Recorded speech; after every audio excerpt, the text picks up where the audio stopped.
गौ माता, क्या आप जानते हैं कि सृष्टि की सबसे पहली गाय कौन थी?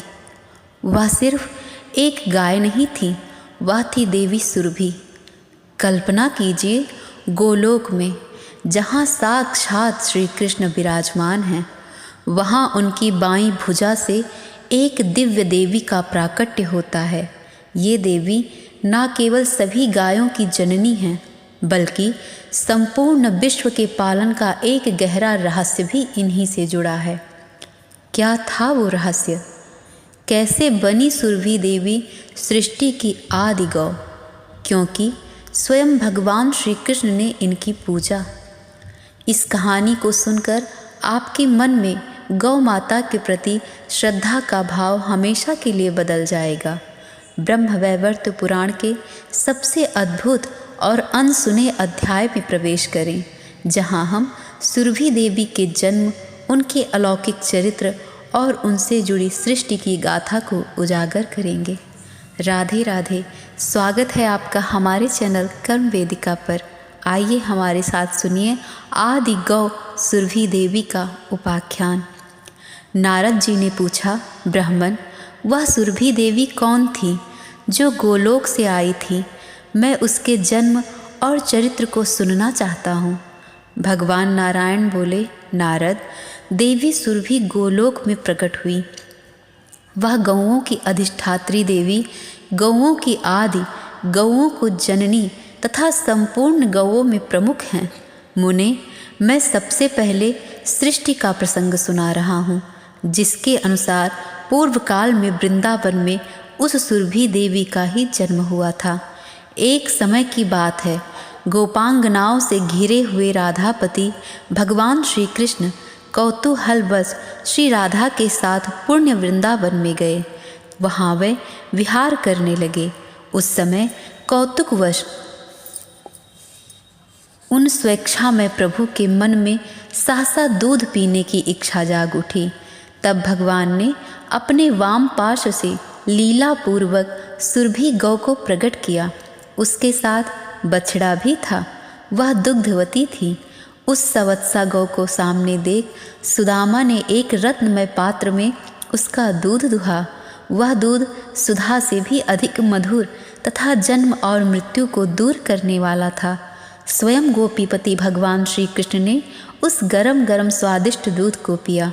फिर हाथ से छूटकर वह पात्र गिर पड़ा और दूध धरती पर फैल गया। उस दूध से वहाँ एक सरोवर बन गया। उसकी लंबाई और चौड़ाई सब ओर से 100 योजन थी। गोलोक में वह सरोवर क्षीर सरोवर नाम से प्रसिद्ध हुआ। गोपिकाओं और श्री राधा के लिए वह क्रीड़ा सरोवर बन गया। भगवान की इच्छा से उस क्रीड़ावापी के घाट तत्काल अमूल्य दिव्य रत्नों द्वारा निर्मित हो गए। उसी समय अकस्मात असंख्य कामधेनु प्रकट हो गई।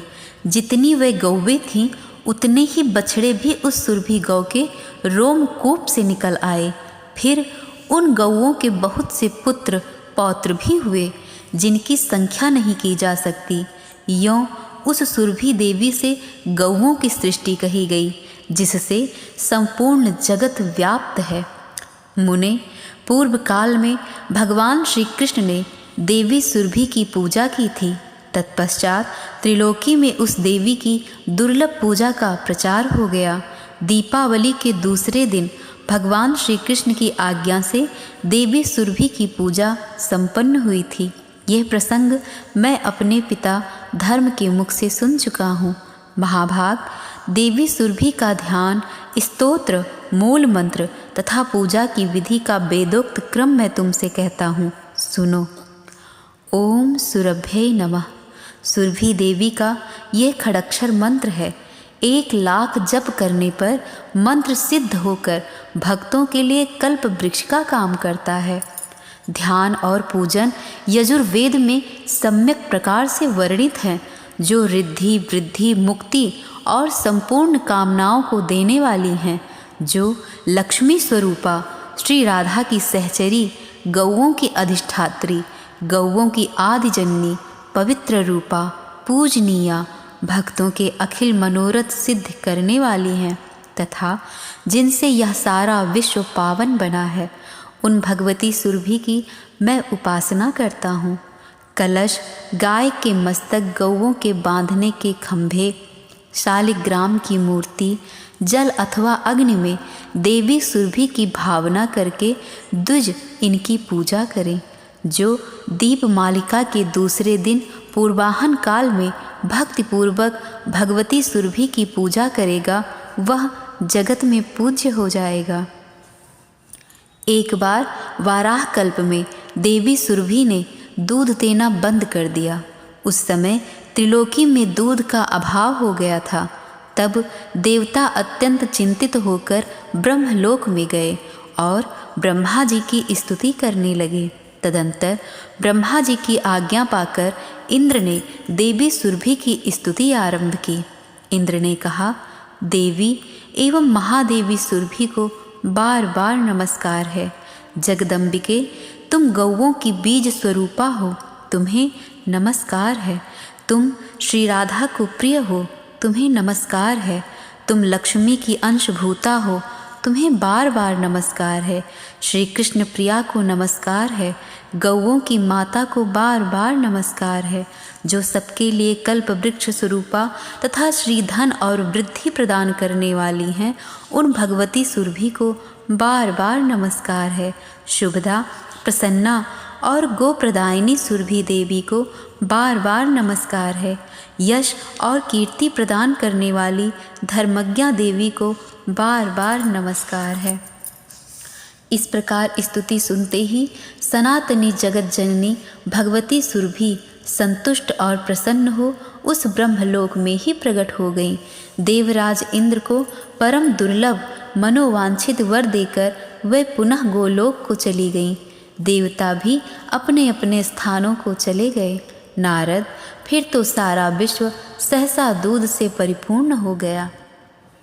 दूध से घृत बना और घृत से यज्ञ संपन्न होने लगे तथा उनसे देवता संतुष्ट हुए। जो मानव इस महान पवित्र स्तोत्र का भक्तिपूर्वक पाठ करेगा, वह गोधन से संपन्न प्रचुर संपत्ति वाला, परम यशस्वी और पुत्रवान हो जाएगा। उसे संपूर्ण तीर्थों में स्नान करने तथा अखिल यज्ञों में दीक्षित होने का फल सुलभ होगा। ऐसा पुरुष इस लोक में सुख भोग कर अंत में भगवान श्री कृष्ण के धाम में चला जाता है। चिरकाल तक वहाँ रहकर भगवान की सेवा करता रहता है। नारद, उसे पुनः इस संसार में नहीं आना पड़ता।